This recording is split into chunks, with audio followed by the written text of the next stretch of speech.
கர்த்தருடைய பரிசுத்த நாமத்திற்கு ஸ்தோத்திரம்.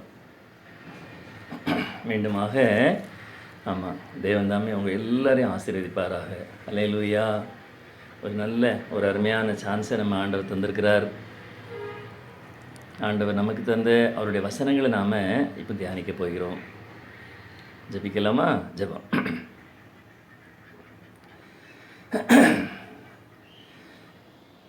வல்ல செயல்கள் நினைத்து நினைத்து உள்ளமே பொங்குதையா.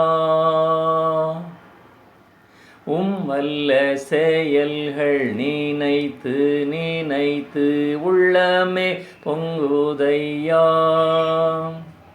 நல்லவரே நன்மை செய்பவரே நன்றி நன்றி ஐயா. நல்லவரே நன்மை செய்பவரே நன்றி நன்றி ஐயா. நல்லவரே வல்லவரே ஆராதனை ஆராதனை. நல்லவரே வல்லவரே ஆராதனை ஆராதனை. ஆம் பிதாவே, இப்பொழுது எங்களோடு நீங்கள் பேசுங்க ராஜா. எங்களோடு இடைபடுங்க. பாவங்களை மறைக்கிறவன் வாழ்வடையவே மாட்டானாம். ஆனால் அறிக்கை செய்து விடுகிறவன் எவனோ அவன் இரக்கம் பெறுவானாம். நாங்கள் என்னைக்கு இந்த பூமியில் பிறந்தமோ அந்த நொடியிலிருந்து இந்த நொடி வரையிலும் செய்த ஒவ்வொரு பாவங்களும் உமக்கு தெரியும். பிசாசுகள் எங்களுக்கு பலவீனங்களை, துக்கங்களை, துயரங்களை, பாடுகளை, தேவையே இல்லாத அந்தரங்க பாவங்களை, கடன் பாரங்களை, மன உளைச்சல்களை, மொத்தத்தில் அநீதி எல்லாம் பாவம் என்று சொன்னது போல அந்த பாவங்களை எங்கள் மத்தியிலே தூண்டி பாதாளத்தில் நரகத்தில் தள்ள துடித்து கொண்டிருக்கிற ஒவ்வொரு வேளையிலும் நீங்கள் எங்களை பாதுகாத்தீங்கப்பா.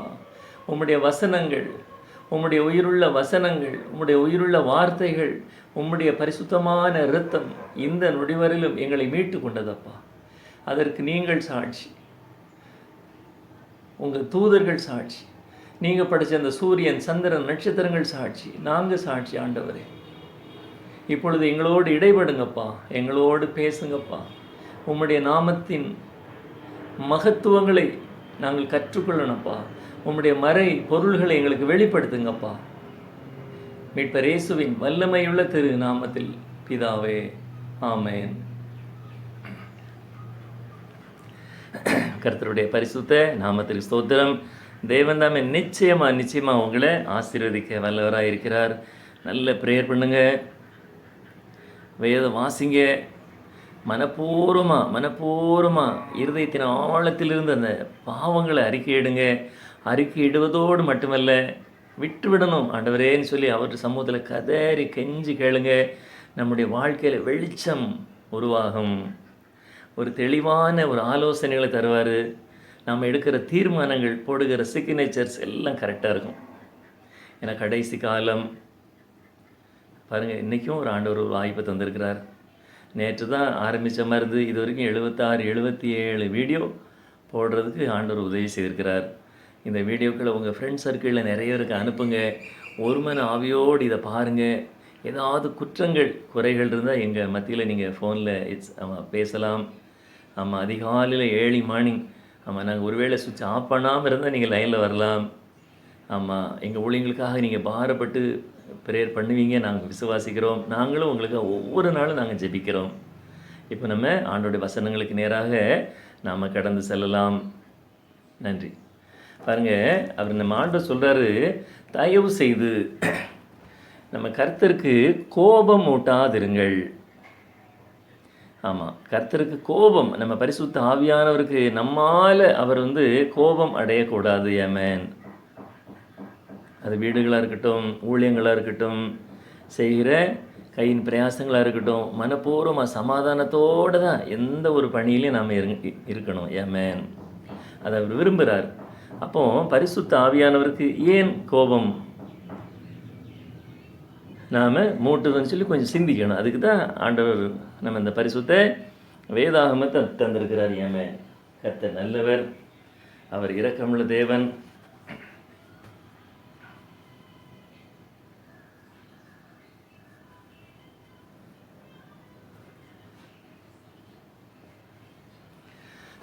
பாருங்க, சரி, கோபம் எதனால் வரும்? எண்ணாகமம் 25ஆம் அதிகாரம் 1, 2, 3 அப்புறம் 9 சொல்லப்பட்டிருக்கு. வேசி தனங்கள் மூலமாக, அப்புறம் அந்நிய தேவர்களை பணிந்து கொள்வது மூலமாக, அவர்களுக்கு படைத்த பலிகளை புசிப்பது மூலமாக, இவைகளினால் கோபம் மட்டுமல்ல. பாருங்க, அதில் எண்ணாகமம் 25:9 போட்டிருக்கு, இதனால் வாதைகள் வருங்கிறார், கொடூர நோய்களும் வருங்கிறார். ஆண்டவர் நம்ம விட்டு விலகும்போது பிசாசு துடிச்சுக்கிட்டு இருக்கு. எப்போ ஒரு மகன் மத்தியிலேருந்து ஒரு மகள் மத்தியிலேருந்து விலகுவார்னு சொல்லி அடுத்த செகண்டில் பிசாசுகள் நம்மளை அட்டாக் பண்ண ரெடியாக இருக்கு. எப்பண்டா ஆண்டவர் இந்த மகனை விட்டு போவார், இந்த மகளை விட்டு போவார் சொல்லி அது கிளியராக இருக்கும், கரெக்டாக இருக்கும், தூங்காது. அப்போது அப்படி நம்ம ஆண்டவர்கிட்ட நம்ம விலகும்போது பிசாசுகள் நம்மளை அட்டாக் பண்ணதுனால தான் நோய்கள் நமக்கு வருது. பாருங்கள், அதில் எவ்வளோ 24,000 பேர் செத்துருக்குறாங்க அந்த காலத்திலே. ஆமாம், எண்ணாகமம் 25:1 போட்டுக்கு வாதையினால். ஆமாம், பாருங்கள், 24,000 பேர் இறந்ததாக நம் வேதம் சொல்லுகிறது. அதனால் கவனமாக இருக்க சொல்கிறார். ஆமாம், கவனமாக இருக்க சொல்கிறார். வேசித்தனம் வேண்டாம், அந்நிய தேவர்களை வழிபடுதல் தேவையே இல்லை. ஏன்னா அந்நிய தேவர்களின் நாமத்தை கூட உச்சரிக்கக்கூடாதுன்னு இருக்கிறார். அந்நிய தேவர்களை நாடினால் மனவேதனை பெருகுன்னு இருக்கிறார். ஏமேன். சரி, அழகாக தெளிவாக சொல்லியிருக்கிறார். அடுத்தால பாருங்கள், ஏசாயா 59ஆம் அதிகாரம் 17ஆம் வசனம், வைராக்கியத்தை அவர் சால்வையாக போர்த்தி கொண்டாராம். ஆமாம், வைராக்கியத்தை, அவர் வைராக்கியமுள்ள தேவன், அவர் இறங்குகிற தேவன். ஏமேன். ஆமாம், வைராக்கியத்தை சால்வையாக போர்த்தி கொண்டாராம். ஏமேன், வைராக்கிய சால்வை. சரி, அப்புறம் ஏசாயா 1ஆம் அதிகாரம் 2-3 சொல்லப்பட்டிருக்கு, நம் அக்கிரமங்கள் பிரிவினைகளை உண்டாக்குகிறதா. நம்ம அக்கிரமங்கள் தான் பிரிவினைகளை உண்டாக்குகிறது. நம்முடைய பாவங்கள் அவருடைய முகத்தை நமக்கு மறைக்கிறது. ஆக அக்கிரமங்கள் நமக்கும் நம் பரலோகருக்கும் பிரிவினை உண்டாக்குகிறது. நம்முடைய பாவங்கள், அதாவது உங்கள் பாவங்களே அவர் உங்களுக்கு செவி கொடாதபடிக்கு அவருடைய முகத்தை உங்களுக்கு மறைக்கிறது என நம் வேதம் சொல்லுகிறது. நம்முடைய பாவங்கள் மூலமாக, நம்முடைய அக்கிரமங்கள் மூலமாக அவர் நம்முடைய சமூகத்தில் வருவதற்கான நிறைய தடைகளை விதிக்கிறதுன்னு சொல்லப்பட்டிருக்கு. அப்போது நமக்கு அக்கிரம சிந்தை வேண்டாம், 100க்கு 100 பாவ சிந்தை வேண்டாம். ஏன்னா அது அதிகாலையில் நம்ம முழங்கால் போட்டு அல்லது முழங்கால் போட முடியலன்னா ஒரு இடத்துல உட்கார்ந்தாவது அவருடைய சமூகத்தில் மனப்பூர்வமாக நாம் கெஞ்சி ஜெபிக்கும் பொழுது ஆமாம், பரிசுத்த சிந்தை ஆட்டோமேட்டிக்காக வந்துடும். ஏமேன். இருதயத்தில் ஒரு பரிசுத்தம், இருதயத்தில் ஒரு தெய்வீக ஒரு சமாதானம், ஒரு பூரண பிரசன்னம், ஒரு பூரண அபிஷேகம். அல்லேலூயா. ஆமாம், பாருங்கள், கர்த்தர் எவ்வளவு நல்லவர் பாருங்கள். ஆமென். அவர் கடைசி வரையிலும் பாவம் செய்யாதவர், கடைசி வரையிலும் பொய்யுரையாத ஒரு தேவன். அவர் இரக்கமுள்ள தேவன், பூரண கிருபையுள்ள தேவன், அழகுள்ள தேவன், ஐஸ்வர்ய சம்பன்னர். ஏமேன். அவருடைய பலவீனத்தில் நாம் பலவான்களாக இருக்கிறோம், அவருடைய தரித்திரத்தில் தான் நம்ம ஐஸ்வர்யவான்களாக இருக்கிறோம். ஏமேன். பாருங்கள். ஆமாம், கொரிந்தியரில் போட்டுக்குன்னு நினைக்கிறேன், தெளிவான சிந்தை உள்ளவர், கரெக்டாக இருப்பார். ஆமாம், கரெக்டாக. ஆமேன். அதான் பிரயோஜனமாக இருக்கிறதை உனக்கு போதிக்கிற தேவனாகிய கர்த்தர் நானேங்கிறார். அல்லேலூயா. கர்த்தர் நல்லவர். ஏமேன். நம்முடைய பாவங்கள், அதாவது உங்கள் பாவங்களே அவர் உங்களுக்கு செவி கொடாதபடிக்கு அவருடைய முகத்தை உங்களுக்கு மறைக்கிறது என்று சொல்லி நாம் பார்த்தோம். ஆக அக்கிரமங்கள், பாவங்கள் போன்றவைகளில் நாம் ஈடுபடவே கூடாது. ஏமேன். அதுக்கு தான் ப்ரேயர். சரி, அப்புறம் பாருங்கள், ஏசாயா 64:5 சொல்லப்பட்டிருக்கு. ஏசாயா 64:5, மகிழ்ச்சியாய் நீதியை செய்கிறவர்களை, உம்முடைய வழிகளில் உம்மை நினைக்கிறவர்களை அவர் சந்திப்பார் என நம் வேதம் சொல்லுகிறது. ஆமாம், நீதியான காரியங்கள், ஆமாம், நீதியான காரியங்கள் நாம் ஈடுபட வேண்டும். ஆமென்.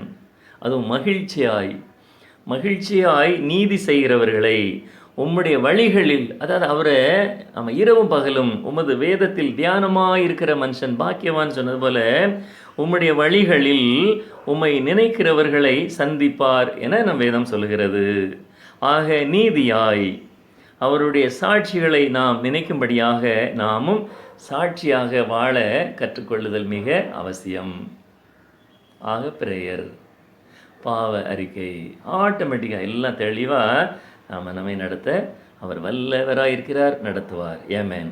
சரி, அப்புறம் பாருங்க, ஏசாயா 64:1 சொல்லப்பட்டிருக்கு, இன்றும் நம் பரிசுத்த ஆவியானவருடைய சாட்சிகளை, சத்தியங்களை அறியாத அநேகம் ஜனங்கள் நம் பரிசுத்த ஆவியானவரை தேடி வருவார்னு சொல்லப்பட்டிருக்கு. ஆமென். பாருங்க, ஏசாயா 64:1, என்னை தேடாதிருந்தவர்களாலே நான் கண்டறியப்பட்டேன். ஆக நம் பரிசுத்த ஆவியானவரை பற்றிய சாட்சிகளை விசுவாசத்தோடு சொல்ல இன்னைக்கு ஆட்கள் இல்லை. ஆமென். ஆமாம், சொல்ல ஆட்கள் மிகவும் குறைவு. அப்படியே சொன்னாலும் சொல்பவர்களின் விசுவாசமும் குறைவு. கொஞ்சம் பாடுகள் வந்தால் அவரே சொல்கிறார், இடுக்கமான வாசல் வழி. ஆமாம், இடுக்கமான வாசல் வழி தான், ஆனால் ஆசீர்வாதமான வழி. ஆமாம், பழைய பாவங்கள் மத்தியில் நம்ம செழிப்பாக இருந்த காலகட்டங்களில் இருந்து அதுலேருந்து மீண்டு அவர் சொல்லும்போது எல்லாமே எல்லா விதத்திலும் ஒரு பரிசுத்தம். ஆமாம், சிந்தையில் பரிசுத்தம், வார்த்தையில் பரிசுத்தம், செவிகளில் பரிசுத்தம், இருதயங்களிலிருந்து எழுகிற எண்ணங்களில், ஆலோசனைகளில் பரிசுத்தம். அப்போ எல்லாமே அவருக்கு, அவர் ஒரே ஒரு மன ஆவியோடு நம்ம கடந்து செல்லும் பொழுது பழைய பாவங்கள் நம்மளை அப்படியே மெல்ல மெல்ல மெல்ல மெல்ல அட்டாக் பண்ண பார்க்கும். அப்போ அதிலிருந்து நம்ம விடுபடுறது தான் பெரிய சாட்சி. நம்ம பாருங்கள், நம்ம பரிசுத்த ஆவியானவர் அவ்வளவு பாடுகள் மத்தியிலும் கடைசி வரையில் அவர் பாவம் செய்யாமல் அவர் இந்த உலகத்தை ஜெயித்தார். ஆமென். ஆமென். அது ஆண்டவராக இயேசு கிறிஸ்துவை விசுவாசிக்கிறவனே அன்றி இந்த உலகத்தை ஜெயிக்கிறவன் யாருன்னு சவால் விடுறாரு. ஆமென். ஆமாம், இனி அப்படிப்பட்ட பெரிய ஒரு அற்புதம் நடக்குமா? என்னை தேடாதிருந்தவர்களாலே நான் கண்டறியப்பட்டேன் போட்டிருக்கு. சரி, இதற்கான உண்மையை, உண்மையான பாரப்பட்டு, உண்மையாக பாரப்பட்டு ஜெபிக்கக்கூடிய நல்ல உள்ளங்களை தாருன்னு சொல்லி நம்ம ஜெபிக்கணும். ஆண்டவரே, இன்னும் அநேக ஜனங்கள் அவருடைய ரட்சிப்புகளை கடந்து வரணும், நாங்களும் இன்னும் விசுவாசத்தோடு ஜெபிக்கணும், நாங்களும் இன்னும் விசுவாசத்தோடு உங்கள் சாட்சிகள், அவருடைய சாட்சிகளை அடுத்த ஜனங்களுக்கு மத்தியில் விசுவாசத்தோடு சொல்லணும். அப்போ தான் அங்கே அற்புதம் நடக்கும். நாம் முதல்ல விசுவாசிக்கணும், ஆண்டவரை பற்றி சொல்லணும். அந்த மறைபொருளை படிக்கணும், அந்த வாக்கு தத்தங்களை படிக்கணும், அந்த ஆசீர்வாதங்களை படிக்கணும்னு சொல்லி அந்த ஒரு உள்ளத்தில் ஒரு பரிசுத்த ஒரு சிந்தை இருந்தால் தான் நமக்கு அந்த நல்ல எண்ணங்கள் வரும். ஆமென். சரி பாருங்க, இதற்காக உண்மையாக பாரப்பட்டு, உண்மையாக பாரப்பட்டு ஜெபிக்கக்கூடிய நல்ல உள்ளங்களை தாரும் பரிசுத்த ஆவியானவரேன்னு சொல்லி கதறி நாம் ஜெபிக்கணும். நம்ம ஜெபத்தில் இந்த விண்ணப்பங்களை நாம் வைக்கணும். இது அவருக்கு பிரியமான காரியம். சரி, அடுத்தது ஏசாயா 65:4-5 போட்டிருக்கு, பன்றியை சாப்பிடாது. ஆமாம், பன்றியை சாப்பிடாதே. பாருங்கள், இப்போ இந்த கொரோனா கூட வௌவாலிருந்து வந்ததாக கண்டுபிடிச்சிருக்கிறாங்க. அது தெளிவான கண்டுபிடிப்பு இல்லை. ஆனால் ஆண்டவர் வௌவாலை சாப்பிடக்கூடாதுன்னு போட்டிருக்கு, பைபிளில் போட்டிருக்கு. எதை சாப்பிடணும் எது சாப்பிடக்கூடாதுன்னு கூட பைபிளில் தெளிவாக போட்டிருக்கு. அதை நாம் ஒழுங்காக கடைபிடிச்சா இந்த மாதிரி கொடூர நோய்கள்லேருந்து நம்ம தப்ப முடியும். ஆண்டவருடைய கட்டளைகளை, அவருடைய கற்பனைகளை நாம் உண்மையாக கை கொண்டால் இந்த கொடூர நோயிலேருந்து தப்ப முடியும். எனக்குள்ளால் ஆண்டவர் உணர்த்துனது அதான், 6 நாள் வேலை செய், 7ஆவது நாள் நீ ஓய்ந்துரு. நம்ம ஒரே பணம் பணம் பணம் பணம் பணம் பணம் பணம் வேலை வேலை வேலை வேலை வேலை அவர் அப்படி முற்றிலுமாக மறந்து நம்முடைய சுய சித்தத்தின்படி போனதுனால தான் இவ்வளவு கடடைப்புகள், இவ்வளவு இழப்புகள். ஆமாம், இப்போ நம்ம வருத்தப்பட்டு எதுக்கு சொல்லுங்கள்? சரி, கர்த்தருடைய பரிசுத்த நாமத்திற்கு ஸ்தோத்திரம். பன்றியை சாப்பிடாதே, நானே பரிசுத்தன் என சொல்லாதே. ஆமாம், எனவும் நம் வேதம் சொல்லுகிறது. இவர்கள் என் கோபத்தால் ஆகிய புகையும் நாள் முழுவதும் எரிகிற அக்கினியுமாய் இருப்பார்கள் என்று நம் வேதம் நமக்கு எச்சரிக்கை செய்கிறது. ஆக பன்றி இறைச்சி வேண்டாம். யமேன். அல்லேலூயா. அப்புறம் ஏசாயா 65:11 சொல்லப்பட்டிருக்கு, காத்துன்னு ஒரு தெய்வம் இருந்திருக்கு இந்த பூமியில். ஆமாம், இந்த பூமியில் ஆமாம் கோடிக்கணக்கான சாமியார்கள், தெய்வங்கள் மனுஷ ரூபத்தில், மனுஷி ரூபத்தில், ஊர் பிராணிகள் போல் இருந்தாலும் இதுக்கு ஆரம்ப காலகட்டமே காத். ஆமாம், காத் என்னும் தெய்வம். பாருங்கள், ஏசாயா 65:11 படித்து பாருங்கள். காத் என்னும் தெய்வம், அப்புறம் மேனி என்னும் தெய்வம். ஆமாம், இவைகளுடைய சிதறல்கள் தான் இன்னைக்கு இவ்வளவு சாமியார்கள் பெருத்திருக்காங்க. ஆமாம் ஆமாம், அதான் அவர் சொல்லார், என்னை இல்லாமல் இரட்சகர் வேறு ஒருவரும் இல்லை, என்னுடைய நாமமே இல்லாமல் வேறொரு நாமம் இந்த பூமியிலே இல்லை. ஆமாம் ஆமாம், நானே தேவன். அவர் தெளிவாக சொல்லிருக்கிறார், தெளிவா. ஆமாம் ஆமாம், என்னுடைய நாமமே இல்லாமல் வேறொரு எந்த ஒரு நாமமும் இந்த பூமியிலே ஆமாம் பிரஸ்தாபப்படுத்தக்கூடாது. ஆமேன் ஆமேன். அவர் தான் அந்த ஆராதனைக்கு தகுதியான ஒரு உயிருள்ள ஒரு வாக்குமாறாத ஒரு தேவன். ஆமேன். பாருங்க, ஆக காத் அப்புறம் மேனிங்கிற அந்த தெய்வங்களுடைய சிதறல்கள் தான் கொஞ்சம் கொஞ்சமாக பெருகி பெருகி பெருகி பெருகி அநேக நாமங்களை அவங்கவுங்க இஷ்டம் போல் வச்சுக்கிட்டு கேட்டால் எங்கள் குல தெய்வம் எங்களை சபிச்சிரும், எங்களை ஊரை விட்டு ஒதுக்கி வச்சுருவாங்க. ஆமாம், எங்களுக்கு கிறிஸ்டினில் பெண் கிடைக்காது, மாப்பிள்ளை கிடைக்காது. ஆமாம், எங்கள் முன்னோர்கள் சாபம் எங்களுக்கு வந்துடும். அப்படி இப்படி தேவையில்லாததான் உலக வழிபாடுகள். இதான் மனிதனுடைய கற்பனைகள். ஆமேன். அதான் சொல்ல, வீண் மாயைகளை பின்பற்றுகிறவர்கள் தங்களுக்கு வரும் கிருபைகளை போக்கடிக்கிறார்கள். இல்லை, வீண் மாயைகள், தேவையில்லாத சிந்தனை.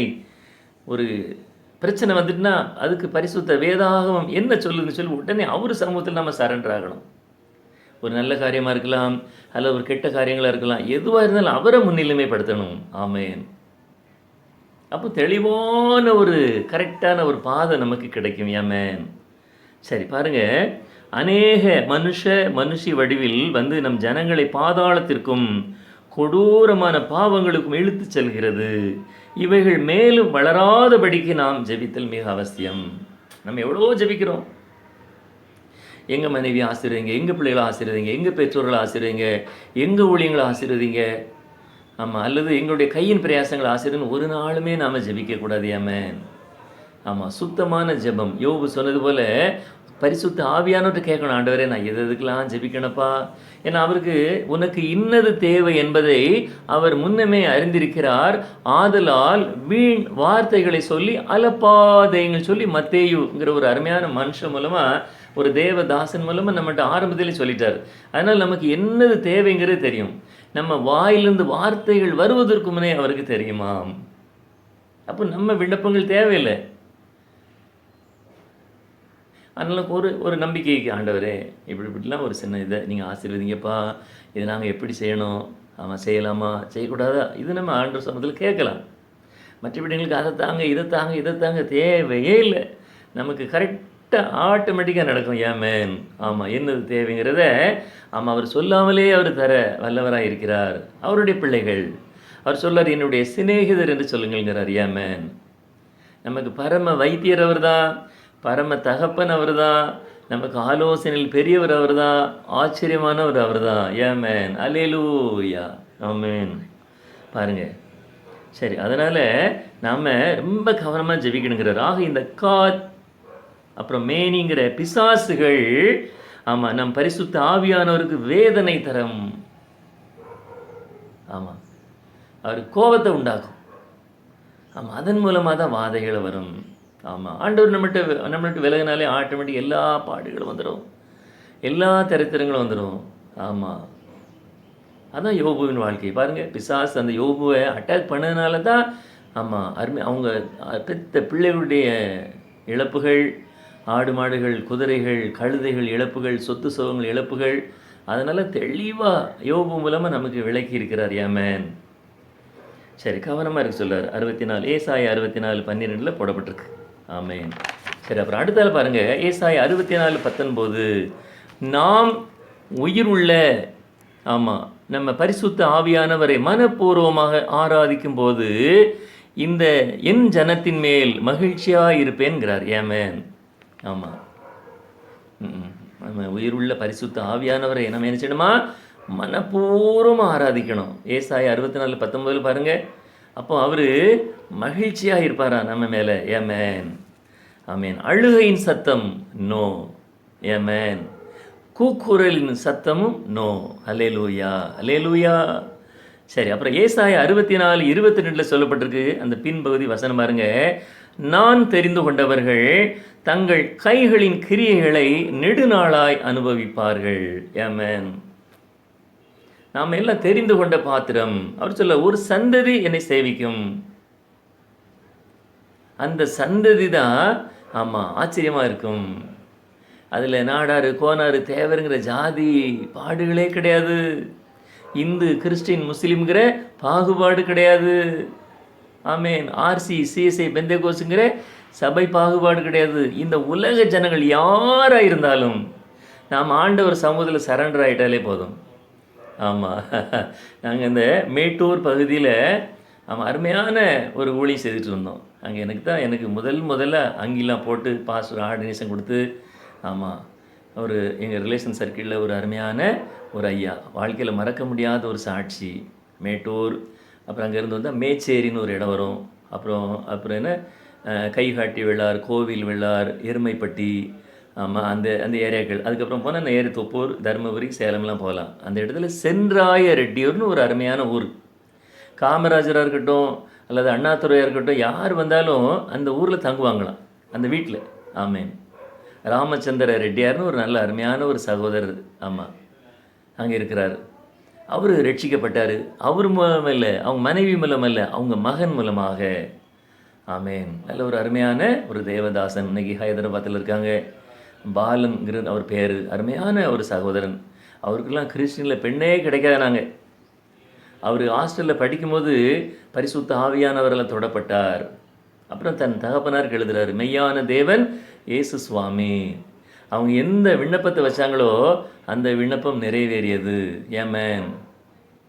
அந்த ஊருக்கு மத்தியில் அழகாக சூப்பராக ஒரு ஆலயம் கட்டப்பட்டது, அற்புதர் ஆலயம். அந்த ஆலயத்துக்கு முதல் ஃபாதரே நான் தான். அல்லேலூயா. எவ்வளோ பெரிய சந்தோஷமாக இருங்க. ஆமாம், அவ்வளோ ஜனங்களுக்கு மத்தியில் அங்கெல்லாம் போட்டு, ஆமாம், ஆமாம், என்னை கனம் பண்ணுகிறவர்களை நான் கனம் பண்ணுவேன். ஆமாம், எங்கள் ரிலேஷன் சர்க்கிளில் மிஸ்டர் ஜெயசேகர் சித்தப்பா நல்ல ஒரு அருமையான ஒரு ஐயா. ஆமாம், ஊழியம் வாஞ்ச உள்ளவங்க. நம்ம சிஎஸ்சி சர்ச்சுக்கு நிறைய ஆலயங்கள் கட்டி கொடுத்துருக்குறாங்க. இன்றைக்கும் அந்த இடத்துல ஊழியம் செய்கிறாங்க. தருமபுரி அந்த ஏரியாவை கலக்கிறாங்க. ஆண்டவர் நம்ம என்ன சொல்கிறாரு? இந்த உலகத்தை கலக்கக்கூடியவர்கள். நாம் யார்? இந்த உலகத்தின் விசேஷித்த சந்ததிகள், இந்த உலகத்தின் பெரிய ஜாதிகள், பரிசுத்த ஜாதிகள் சொல்கிறார். ஏமேன். அங்கே ஒரு 4 வருஷத்துக்கு கூடவே இருந்து போவாமா, நல்ல ஜாலியான ஊழியம். ஆமாம், ஆமேன். அந்த ஊழியம் செய்கிறதுலே ஒரு பெரிய சந்தோஷம். ஆமாம், ஏற்ற தேவைகள் கரெக்டாக சந்திக்கப்படும். ஆமாம், நல்ல உற்சாகமான ஊழியம். அசதியாய் ஊழியம் செய்கிறவன் சபிக்கப்பட்டவன். ஆமேன். அசதியாகவே நம்ம ஊழியம் செய்யக்கூடாதான். விசுவாசத்தோடு ஊழியம் செய்யணும், உண்மையாக ஊழியம் செய்யணும், பரிசுத்தமாக ஊழியம் செய்யணும். ஆக நாம் ஜெபிக்க போகிற இடத்துல அங்கே அற்புதம் நடக்கும். பரிசுத்த ஆவியானவர் அங்கே அசைவாடுவார். ஆமாம். நாங்கள்லாம் ஒரு அருமையான ஒரு டீச்சர் இருக்கிறாங்க, இப்பவும் இருக்கிறாங்க. அவங்க வீட்டிலலாம் அற்புதம் நடந்தது. அப்புறம் இன்னொரு அருமையான ஒரு சிஸ்டர் இருக்காங்க. அவங்க இப்போ இங்கேருந்து சேலத்தில் இருக்காங்கன்னு நினைக்கிறேன். 2 பெண் பிள்ளைகள். அவங்களும் ஆமாம், அங்கே ஜெபத் ப்ரேயருக்குன்னு போனாலே ஒரு இரக்க உணர்வோட ஒரு சந்தோஷமாக வராங்க. பாருங்கள், அவர் புறஜாதிகளுக்கும் தேவனாக இருக்கிறார். ஏமேன். ஆக இன்னைக்கு சொல்கிறதுக்கு தான் ஆள் இல்லை பாருங்க. அப்படிப்பட்ட இடத்துல அருமையான ஒரு ஆலயம் இன்னைக்கு அங்கே ஆராதனை நடந்துக்கிட்டு இருக்கு. ஏமேன். பாருங்க, அப்போ எவ்வளோ நல்லவர் பாருங்கள். யாரை கொண்டு என்ன செய்யணுமோ அந்த ஏற்ற வேளையில் கரெக்டாக நடக்கும். அல்லேலூயா.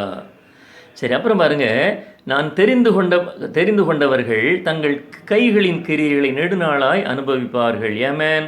அப்புறம் ஏசாயா 64:23 போட்டிருக்கு, அவர்கள் விருதா உழைப்பதும் இல்லை, அவர்கள் துன்பம் உண்டாக பிள்ளைகளையும் பெறமாட்டார்களாம். ஆமென். இன்னைக்கு நிறைய குடும்பங்களை பாருங்கள், பிள்ளைகளால் பிரச்சனை, அல்லது மனைவியால் பிரச்சனையாக இருக்கும், அல்லது கணவனால் பிரச்சனையாக இருக்கும், அல்லது பெற்றோர்களால் பிரச்சனை இருக்கும். அது முழு விசுவாசம் இல்லாத ஒரு காரணத்தினால ஜெப ஜெப ஜீவியம், ஜெப சிந்தையில் இருக்கணும். அப்போ தான் அந்த குடும்பம் சீராக செயல்படும். ஒருமன ஆவி நமக்கு கிடைக்கும். ஆமாம். அல்லேலூயா. கர்த்தருடைய பரிசுத்த நாமத்திற்கு ஸ்தோத்திரம். அவர்களின் சந்தானமும் ஆசீர்வதிக்கப்படும். ஆமாம், அவர்களின் சந்தானமும் ஆசீர்வதிக்கப்பட்ட சந்ததிகளுமாய் இருப்பார்கள் என்று சொல்லி நம்ம வேதம் சொல்கிறது. அப்புறம் ஏசாயா 66 1-5 வரை அவர் சொல்றார், வானம் எனக்கு சிங்காசனம், பூமி எனக்கு பாதபடி, சிறுமைப்பட்டு ஆவியில் நொறுங்குண்டு என் வசனங்களுக்கு நடுங்குகிறவனையே நான் நோக்கி பார்ப்பேன்னு சொல்றாரு. அல்லேலூயா. ஆமாம், கர்த்தருடைய பரிசுத்த நாமத்திற்கு ஸ்தோத்திரம். சரி, கடைசியாய் ஆமாம், ஏசாயா 66 அதிகாரம் ஒரு 5 வசனம் நம்ம வாசிக்கலாம். ஏசாயா ஆமாம், ஏசாயா 66 ஆமாம் 1-5 வரை. ஆமென். பாருங்க, கர்த்தருடைய பரிசுத்த நாமத்திற்கு ஸ்தோத்திரம். கர்த்தர் சொல்லுகிறது என்னவென்றால், வானம் எனக்கு சிங்காசனம், பூமி எனக்கு பாதபடி, நீங்கள் எனக்கு கட்டும் ஆலயம் எப்படிப்பட்டது, நான் தங்கியிருக்கும் ஸ்தலம் எப்படிப்பட்டது, என்னுடைய கரம் இவைகள் எல்லாம் சிருஷ்டித்ததினால் இவைகளெல்லாம் உண்டாயின என்று கர்த்தர் சொல்லுகிறார். ஆனாலும் சிறுமைப்பட்டு ஆவியில் நொறுங்குண்டு என் வசனங்களுக்கு நடுங்குகிறவனையே நான் நோக்கி பார்ப்பேன். மாட்டை வெட்டுகிறவன் மனுஷனை கொல்லுகிறவனாகவும், ஆட்டை பலியிடுகிறவன் நாயை கழுத்தறுக்கிறவனாகவும், காணிக்கையை படைக்கிறவன் பன்றி இரத்தத்தை படைக்கிறவனாகவும், தூபம் காட்டுகிறவன் விக்கிரகத்தை ஸ்தோத்தரிக்கிறவனாகவும் இருக்கிறான். இவர்கள் தங்கள் வழிகளையே தெரிந்து கொள்கிறார்கள். இவர்களுடைய ஆத்துமா தங்கள் அருவருப்புகளின் மேல் விருப்பமாயிருக்கிறது. நான் கூப்பிட்டும் மறு உத்தரவு கொடுக்கிறவன் இல்லாமலும், நான் பேசியும் அவர்கள் கேளாமலும், அவர்கள் என் பார்வைக்கு பொல்லாப்பானதை செய்து நான் விரும்பாததை தெரிந்து கொண்டது நிமித்தம் நானும் அவருடைய ஆபத்தை தெரிந்து கொண்டு அவருடைய திகில்களை அவர்கள் மேல் வரப்பண்ணுவேன். கர்த்தருடைய வசனங்களுக்கு நடுங்குகிறவர்களே, அவருடைய வார்த்தைகளை கேளுங்கள். என் நாமத்தின் நிமித்தம் உங்களை பகைத்து உங்களை அப்புறப்படுத்துகிற உங்கள் சகோதரர் கர்த்தர் மகிமைப்படுவாராக என்கிறார்களே. அவர் உங்களுக்கு சந்தோஷம் உண்டாகும்படி காணப்படுவார், அவர்களோ வெட்கப்படுவார்கள். ஆமென். பாருங்க, இவ்வளவு தெளிவாக சொல்லப்பட்டிருக்கு. ஆமாம், அதனால் ஆமாம், வீணா தூபம் காட்ட வேண்டாம். அவர் எதை சாப்பிடக்கூடாதுன்னு சொன்னாரோ அதை உண்மையாக நம்ம கடைபிடிக்கணும். அவருடைய வாக்கு தத்தங்களை நாம் நம்பணும், அவருடைய சாட்சிகளை நாம் நம்பணும். ஆமென். அப்போ தெளிவான ஒரு சிந்தை நமக்கு வரும். அதான் சொல்லாரு, சிறுமைப்பட்டு ஆவியில் நொறுங்குண்டு, ஆமென், என் வசனங்களுக்கு நடுங்குகிறவனையே நான் நோக்கி பார்ப்பேங்கிறார். அல்லேலூயா. கர்த்தருடைய பரிசுத்த நாமத்துக்கு ஸ்தோத்திரம். அடுத்தெல்லாம் சொல்ல பாருங்க, பிரசவ வேதனைப்படும் முன் பெற்றாள், கற்ப வேதனை வரும் முன் ஆண் பிள்ளையை பெற்றாள். இப்படிப்பட்டவைகளை கேள்விப்பட்டது யார்? இப்படிப்பட்டவைகளை கண்டது யார்? ஆமாம், ஒரே ஒரு தேசத்திற்கு ஒரே நாளில் பிள்ளை பேறு வருமோ? ஒரு ஜாதி ஒருமிக்க பிறக்குமோ? சியோனோவினில் ஒருமிக்க வேதனைப்பட்டும் தன் குமாரரை பெற்றும் இருக்கிறது. அப்புறம் தான் சொல்லார், பெற பண்ணுகிறவராகிய ஆமென், பெற பண்ணுகிறவராகிய நான் பெற செய்யாமல் இருப்பேனோ என்று கர்த்தர் சொல்கிறார். பிரசவிக்க பண்ணுகிறவராகிய நான் பிரசவத்தை தடுப்பேனோ என்று உன் தேவன் சொல்கிறார். அல்லேலூயா. ஆமென். நிச்சயமா நம்ம விண்ணப்பங்கள் எல்லாம் கேட்கப்படும். அதான் தெளிவாக சொல்லப்பட்டிருக்கு. நல்ல உள்ளங்களை நம் தாய்மார்கள் வயிற்றில் பெற நாம் உண்மையோடு அதற்காக நாம் ஜெபிக்கணும். ஆண்டவரே, நல்ல ஜெப வீரர்களை தாங்குப்பா. நாங்கள் அதான் அநேகர்களுக்கு ஆலோசனை சொல்லுவேன். ஆமாம், நிறைய எலியாக்கள் இங்கே எழும்பணும், இந்த பூமியில் எலிசாக்கள் எழும்பணும், சவால் விடக்கூடிய தானியேல், சாத்ராக், மேஷாக், ஆபேத், நேகோ எழுப்பப்படணும். அதுக்காக நாம் ஜெபிக்கணும். ஆமேன், ஆமேன். இன்னைக்கு உண்மையான ஊழியக்காரங்க ரொம்ப ரொம்ப குறைவு. அதான் சொல்லார், இன்னைக்கு அநேக ஊழியக்காரங்க தங்களையே மேய்க்கிறார்கள்னு போட்டிருக்கு. ஆமாம், தங்களையே மேய்க்கிறார்கள்.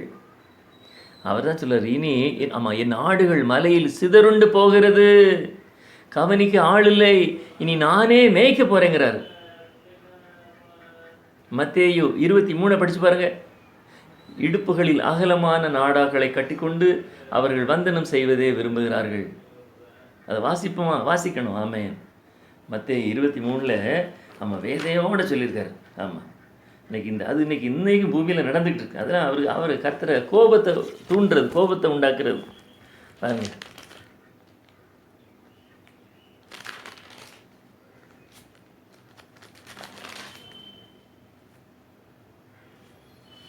நான் தெளிவாக சொல்லியிருக்கேன் பாருங்க.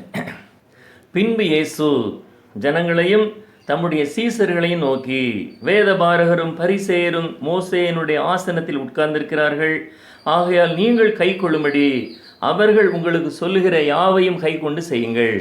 அவர்கள் செய்கின்படியோ செய்யாதிருங்கள், ஏனெனில் அவர்கள் சொல்கிறார்கள், சொல்லியும் செய்யாதிருக்கிறார்கள். சுமப்பதற்கரிய பாரமான சுமைகளை கட்டி மனுஷர் தோள்களின் மேல் சுமத்துகிறார்கள், தாங்களோ ஒரு விரலினாலும் அவைகளை தொடமாட்டார்கள். தங்கள் கிரியைகளை எல்லாம் மனுஷர் காண வேண்டும் என்று செய்கிறார்கள். தங்கள் காப்பு நாடாக்களை அகலமாக்கி தங்கள் வஸ்திரங்களின் தொங்கல்களை பெரிதாக்கி விருந்துகளில் முதன்மையான இடங்களையும் ஜெப ஆலயங்களில் முதன்மையான ஆசனங்களையும் சந்தை வெளிகளில் வந்தனங்களையும் மனுஷரால் ரபி ரபி என்று அழைக்கப்படுவதையும் விரும்புகிறார்கள். நீங்களோ ரபி என்று அழைக்கப்படாதிருங்கள், கிறிஸ்து ஒருவரே உங்களுக்கு போதகராயிருக்கிறார். நீங்கள் எல்லோரும் சகோதரராயிருக்கிறீர்கள். பூமியிலே ஒருவனையும் உங்கள் பிதா என்று சொல்லாதிருங்கள், பரலோகத்தில் இருக்கிற ஒருவரே உங்களுக்கு பிதாவாய் இருக்கிறார். அப்புறம் நீங்கள் குருக்கள் என்றும் அழைக்கப்படாதிருங்கள், கிறிஸ்து ஒருவரே உங்களுக்கு குருவாய் இருக்கிறார். உங்களில் பெரியவனாய் இருக்கிறவன் உங்களுக்கு ஊழியக்காரனாய் இருக்க கடவன். தன்னை உயர்த்துகிறவன் தாழ்த்தப்படுவான், தன்னை தாழ்த்துகிறவன் உயர்த்தப்படுவான். ஹல்லேலூயா. தெளிவான நிறைய விளக்கங்கள்.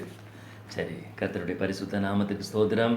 கர்த்தருக்கு சித்தமானா மீண்டுமாக நாம் சந்திக்கலாம். ஜெபிக்கலாமா? ஜெபம். மகா இரக்கமுள்ள பிரபுவே, இந்த அருமையான வேளையை நீர் எங்களுக்கு தந்திருக்கீங்கப்பா. அதற்காக நாங்கள் கோடான கோடி நன்றி செலுத்துகிறோம். மட்டுமல்ல, உமக்கு கோடான கோடி நன்றி பலிகளை, துதி பலிகளை, ஸ்தோத்திர பலிகளை மேறெடுக்கிறோம். இன்னைக்கு பூரா உம்முடைய பிரசன்னம் எங்களோடு கூட இருக்கட்டும். இதை பார்த்து கொண்டிருக்கிற ஒவ்வொரு கடைசி காலங்களில் நாங்கள் ஜீவிக்கிறோமே, இந்த கொரோனாங்கிற கொடூர பிசாசுகளை இந்த உலகத்தில் இராதபடிக்கு சுட்டு எரிங்கப்பா. இது போக இந்த ஆஸ்துமாங்கிற கொடூர நோய்களினால் பாதித்து கொண்டிருக்கிற, எய்ட்ஸ் நோயினால் பாதித்து கொண்டிருக்கிற, இன்னும் கேன்சர்கள் நோயினால் பாதித்து கொண்டிருக்கிற, இன்னும் அநேக சொல்ல முடியாத நோய்களோடு போராடி கொண்டிருக்கிற அந்த பொல்லாத அசுத்த நோய்களை முதல்ல நாங்கள் மீட்பர் இயேசுவின் திருநாமத்தில் சுட்டு எரிக்கிறோம்ப்பா. கேன்சர்கள் நோய் ஒருபுறம், அப்புறம் ஆஸ்துமா நோய்கள் ஒருபுறம், எய்ட்ஸ் நோய்கள் ஒருபுறம், இப்போ புதுசாக அந்த கொரோனாங்கிற நோய்கள் ஒருபுறம், இது போக நிறைய சொல்ல முடியாத நோய்களோடு போராடி கொண்டிருக்கிற, வருஷ கணக்கில் ஆஸ்பத்திரிகளில் கண்ணீரோடு போராடி கொண்டிருக்கிற ஜனங்களுக்கு சுகபலத்தை இப்பொழுதே கட்டளையிடுவீராக. வேதம் சொல்லுகிறது, என் தழும்புகளால் குணமாவீர்கள். ஸ்தோத்திரம். வேதம் சொல்லுகிறது, என் வசனத்தை அனுப்பி நான் உன்னை குணமாக்குவேன். ஸ்தோத்திரம். வேதம் சொல்லுகிறது, விசுவாசமுள்ள ஜெபம் பிணியாளியை ரட்சிக்கும். ஏமேன். ஸ்தோத்திரம். வேதம் சொல்லுகிறது, உன் வியாதியின் படுக்கையை நான் மாற்றி போடுவேன். கண்ணீரோடு நிறைய அன்பு உள்ளங்களை இழந்து தவிக்கிற அந்த அருமையான குடும்பங்களுக்கு ஆறுதலை தாங்கப்பா. இந்தியாவில் இந்த பிரதமர் ரட்சிக்கப்படட்டும். அது கவர்னர் இருக்கட்டும், ஜனாதிபதியாக இருக்கட்டும், எம்எல்ஏக்களாக இருக்கட்டும், எம்பிக்களாக இருக்கட்டும், ரட்சிக்கப்படட்டும் அப்பா. ஆமாம், அமைச்சர்கள் ஒவ்வொருவரும் ரட்சிக்கப்படட்டும் ஆண்டவரே. இது உமக்கு பிரியமான காரியம். அவங்க எடுக்கிற ஒவ்வொரு தீர்மானங்களும் உமக்கு பிரியமானதாக மாறட்டும் ஆண்டவரே. அவங்க போடுகிற ஒவ்வொரு சிக்னேச்சர்ஸ் உமக்கு பிரியமானதாக மாறட்டும் ஆண்டவரே. ஏன்னா அதிகாரம் உமக்காக படைக்கப்பட்டது. இந்த பிரேயர் உமக்கு பிரியமானது. அதே மாதிரி இந்த உலகத்தில் இருக்கிற ஒவ்வொரு தேச தலைவர்களையும் இப்பொழுதே தொடும்படியாக கண்ணீரோடு கண்ணீரோடு மீட்பர் பாதம் அடிந்து மன்றாடுகிறோம் அப்பா. ஒரு ஆத்துமா கூட இந்த பூமியில வீணாக மரித்து விடக்கூடாது ஆண்டவரே. உம்மை இல்லாமல் வேறே தேவன்மார்கள் எங்களை ஆண்டார்கள், இனி உம்மையே சார்ந்திருப்போம் என்று சொல்லி ஒவ்வொரு ஜனங்களும் உம்முடைய பாதப்படிக்கு வரணும் ஆண்டவரே. கண்ணீரோடு கண்ணீரோடு மீட்பர் இயேசுவின் வல்லமையுள்ள திருநாமத்தில் பிதாவே, ஆமென். கர்த்தருடைய பரிசுத்த நாமத்துக்கு ஸ்தோத்திரம். நிச்சயமா நம்ம ஜெபத்தை கேட்பார். மோடிக்காக ஜெபம் பண்ணுங்க, நம்ம பிரதமருக்காக, ஜனாதிபதிக்காக ஜெபம் பண்ணுங்க. நம்ம கடமை பைபிளை போட்டிருக்கு. அதிகாரத்தில் இருக்கிறவங்களுக்காக நம்ம ஜெபிக்கணும். அவர் அப்படி தீர்மானத்தை நிறைவேற்றார், இப்படி அந்த தீர்மானத்துக்கு கையெழுத்து போட்டார். அது நம்ம ஜெப குறைவு தான். நாம் ஜெபிக்கணும் கண்ணீரோட. ஏமேன். அவன் எவ்வளோ பெரிய வில்லனாக இருந்தாலும் கையெழுத்து போட முடியாது. ஏமேன். அந்த சிங்காசனத்தில் உட்காரும் பொழுது பரிசுத்த ஆவியானோட அபிஷேகம் அவங்களை நிரப்புன்னு சொல்லி நாம் ஜெபிக்கணும். இன்னைக்கு யாரையும் குறை சொல்கிறதுக்கு நம்ம யார்? நம்முடைய ஜெப குறைவு. ஏமேன். நம்ம ஒவ்வொரு அமைச்சர்களுக்காக, ஒவ்வொரு எம்எல்ஏக்களுக்காக, ஒரு எம்பிக்களுக்காக நாம் ஜெபிக்கணும். ஒவ்வொரு வார்டு கவுன்சிலர்களுக்காக, மெம்பர்களுக்காக, பஞ்சாயத்து போர்டு தலைவர்களுக்காக நாம் ஜெபிக்கணும். அந்த ஜெபம் நிச்சயமாக ஏற்றுக்கொள்ளப்படும். ஏமேன். ஏன்னா அவங்க எடுக்கிற தீர்மானங்கள் எத்தனையோ ஏழைகளுக்கு உதவியாக இருக்கும். இன்றைக்கி பாருங்கள், மைல் கணக்கில் மணிக்கணக்கில் பாம்போல் இன்றைக்கி நடந்து போயிட்டுருக்குறாங்க வெளியே. அந்த இந்தியாவிலே பாருங்கள், அது வாட்ஸ்அப்பில் போட்டு வேதனையாக சொல்கிறாங்க. ஒரு சில அநேக தீர்மானங்கள் சரியில்லைன்னு சொல்லி கருத்து தெரிவிக்கிறாங்க. நாம் அந்த விண்ணப்பங்களை சொல்லி நாம் ஜெபிக்கணும். ஆமாம், கோடி கோடியா லட்சக்கணக்கான கோடிகள் பணம் விரயமாகுதுன்னு சொல்லி நிறைய நியூஸ் வந்துக்கிட்டே இருக்கு. அதுக்காக நாம் ஜெபிக்கணும். ஏன்னா ஒரு காசு கூட வீணாக்கக்கூடாது. ஆமாம், ஏன்னா மக்களுடைய வரி பணம், அவங்க ரத்தம் சிந்தி பாருங்கள். ஆமாம், 1000 ரூபா கொடுக்குறாங்க. அந்த 1000 ரூபா எந்த மூலைக்கு காணுன்னு சொல்லுங்கள். நீங்கள் ஆண்டோட சமூகத்தில் இந்த அப்ளிகேஷன் போட்டுடணும். அந்த 1000 5000 மாறும், 10,000 மாறும். ஒரு நாள் ஒரு குடும்பத்தில் செலவழிக்கிறது எவ்வளோ ஆன்னு சொல்லி அவங்களுக்கு தெரியாமலாம் இருக்குது. அவங்க பெரிய இந்த வானத்திலேருந்து அவங்க ஒன்றும் குதிக்கலை. ஏமேன். சாதாரண ஒரு நிலையிலிருந்து தான் வந்திருப்பாங்க. அந்த அதிகாரத்திலேருந்து அவங்க போனால் ஒரு நாய் கூட மதிக்காது. ஏமேன். ஆணித்தனமாக நான் சொல்ல முடியும். அந்த அதிகாரத்திலேருந்து ஒருவேளை அவங்களுக்கு பென்ஷன் வரலாம், எவனும் மதிக்க மாட்டான், எவ்வளோ மதிக்க மாட்டான். ஏமேன். அந்த அதிகாரத்தில் இருக்கும்போது தான் மதிப்பு. அதுக்கப்புறம் வருத்தப்பட்டு இருக்கு. அந்த அதிகாரத்தில் இருக்கும்போது கோடிக்கணக்கான நோய்கள், கோடிக்கணக்கான சாபங்கள், ஆமாம், கோடிக்கணக்கான வேதனைகளை நாம் விதைச்சிட்டு போகக்கூடாது. அது பிரதமராக இருக்கட்டும், ஜனாதிபதியாக இருக்கட்டும், எம்எல்ஏக்களாக இருக்கட்டும், எம்பிக்களாக இருக்கட்டும், ஆமாம், சாபங்களை விதைச்சிட்டு போயிடக்கூடாது. ஏமேன். நம்ம எதை விதைக்கிறோமோ அதை தான் நம்ம அறுக்க முடியும். அப்போ அவங்களுக்காக நாம் ஜெபிக்கணும். ஏமேன். பாருங்கள், ரத்தமாக காலில் கசிஞ்சி சின்ன பிள்ளைகள், நடக்க முடியாத பிள்ளைகளை பாம்போல நடந்து கூட்டிகிட்டு போய், அவன் ஒரு நாள் நிம்மதி கிடைக்காது. ஆண்டவரை விட்டு நம்ம வெளியே போயிட்டோம்னா, ஆண்டவர் ஒருத்தர் தான், அவர் தான் சொல்கிறார், என்னுடைய சமாதானத்தையே நான் உனக்கு தருகிறேங்கிறார். ஏமேன். அவர் தான் சமாதானத்தை தர முடியும். அவர் தான் நிம்மதியை தர முடியும். அது பிரதமராக இருக்கட்டும், கவர்னராக இருக்கட்டும், ஜனாதிபதியாக இருக்கட்டும். நீ தேடும் நிம்மதி இயேசுவிடம் உண்டு. ஏமேன். பரிசுத்த ஆவியானவராகிய நம் ஆண்டவராகிய இயேசு கிறிஸ்து தான் சமாதானத்தை தர முடியும். அவர் 100க்கு 100 இந்த பூமியில் சாட்சியாக ஜீவித்து மரித்து உயிர் தெழுந்தவர். ஏமேன். இப்போ நம்ம முன்னால் அசைவாடி கொண்டிருக்கிற தேவன், உயிருள்ள தேவன், சர்வ வல்லமையுள்ள தேவன். ஏமேன். பாருங்க, பாண்டிச்சேரியில் ஒரு ஆளுக்கு 5000 6000 கொடுக்காங்க. அரசியல் பேசணும்னு கட்டாயம் இல்லை. அந்த குறைகளுக்காக நாம் ஜெபிக்கணும். நம்ம கடமை. இன்னைக்கு அனுபவம் உள்ள அநேகர்கள் இன்னைக்கு வெளியே இருக்காங்க. அனுபவம் இல்லாத அநேகர்கள் லஞ்சம் மூலமாக இன்னைக்கு பெரிய பெரிய பதவிகள் இருக்காங்க. அதுக்காக நாம் ஜெபிக்கணும். நம்ம கடமை. ஆமேன். ஆண்டவருடைய சமூகத்தில் கண்ணீரோட கதறணும். ஆமேன். அந்த அரியணையில் இருக்கிறவங்க கரெக்டாக தீர்மானம் எடுப்பாங்க. போடுகிற சிக்னேச்சர்ஸ் கரெக்டாக இருக்கும். நாம் ஜெபிக்காமல் பின்ன நமக்கு அது குறை இது குறைன்னா, உலக ஜனங்களுக்காக ஜெபிக்கிறதுக்கு தான் நம்மளை இந்த பூமியில் படைச்சிருக்கிறாரு. அதனால தான் ஒரு சந்ததி என்னை சேவிக்கும். அடுத்தவங்களுக்கும் நமக்குள்ள வித்தியாசம் தான். அவன் எந்த சாமியை கும்பிட்டுட்டு போட்டு நமக்கு கவலையே இல்லை. நம்ம ஆண்டவர் இப்படி சொல்கிறாருன்னு சொல்லி நம்ம கடமை. ஒருவன் நீதிமானாக இருந்தாலும் துன்மார்க்கனாக இருந்தாலும் என்னுடைய சத்தியத்தை சொல்லுன்னு சொல்லியிருக்காரு. நம்ம சொல்லிடணும். அந்த இரத்த பழியை நம்ம மத்தியில் கேட்க மாட்டாராம். ஏமேன். நாம் ஜெபிக்கிறதுக்கு நிறைய நேரம் ஒதுக்கணும். அதனால தான் 6 நாள் வேலை செய், 7ஆவது நாள் ஓய்ந்துருங்கிறாரு. குடும்பமாக உட்காந்துடணும் 7ஆவது நாள். அநேக காரியங்களுக்காக முழங்கால் பழிட்டு கதறி அழுது கண்ணீரோடு ஜெபிக்கணும். நிச்சயமாக நம்ம ஜெபம் ஏற்றுக்கொள்ளப்படும். அப்படி நாம் ஜெபிக்கும் பொழுது நம்முடைய தரித்திரங்கள் மாறும், நம்முடைய சாபங்கள் சுட்டி எரிக்கப்படும், நமக்குள்ளால் இருக்கிற நோய்கள் சுட்டி எரிக்கப்படும். ஆமென். அல்லேலூயா. கர்த்தருடைய பரிசுத்த நாமத்திற்கு ஸ்தோத்திரம்.